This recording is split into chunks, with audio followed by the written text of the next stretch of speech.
एक दिन रामू राजू से बोलता है, तूने अच्छा खेत रख लिया और मुझे यह खराब खेत दे दिया, जिससे तेरी फसल अच्छी हो रही है और मेरी फसल कमजोर। कोई ना, अगली फसल पर खेत बदल लेंगे। अगली फसल पर रामू राजू से खेत बदल लेता है और एक खेत ज्यादा ले लेता है। फिर भी राजू खुशी खुशी उसे खेत दे देता है। राजू के हिस्से में जो खेत थे उनमें फिर से वह दिन रात मेहनत करता। इधर रामू कभी काम करता तो कभी काम नहीं करता। रामू के पास बीज खरीदने के भी पैसे नहीं थे, तो वह पैसे लेने के लिए जमींदार के यहाँ चला जाता।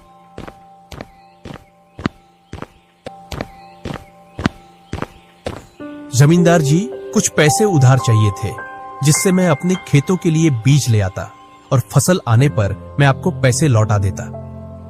क्यों नहीं भैया, लेकिन आपको 2% ब्याज देना पड़ेगा।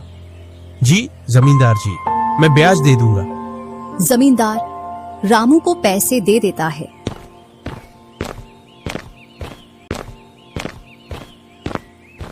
और रामू उनसे कुछ बीज लाकर अपने खेतों में बो देता है। इधर राजू अपनी फसल की रोज देखभाल करता और रामू बोकर आया उसके बाद से अपनी फसलों को देखने के लिए भी नहीं गया। वहीं अपने घर में पड़ा रहता और दिन रात सोता रहता।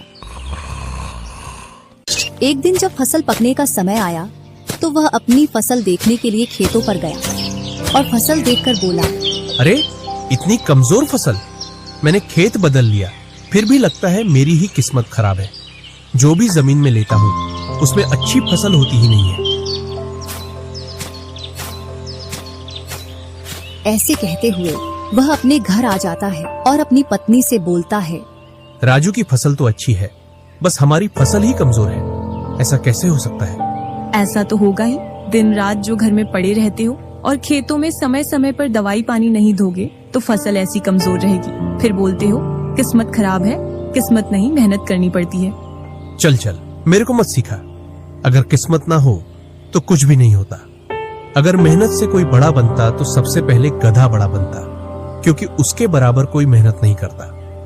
और जो मजा जिंदगी में सोने में है वह मजा और किसी चीज में नहीं। बस इनको तो सुला दो, सोने के अलावा और कोई काम ही नहीं है। कुछ दिनों बाद जब फसल निकली तो राजू की फसल रामू से 2 गुनी निकली, जबकि उसकी जमीन रामू से कम थी। रामू फसल को देखकर बोलता है, इस फसल को बेच कर आऊं या खाने के लिए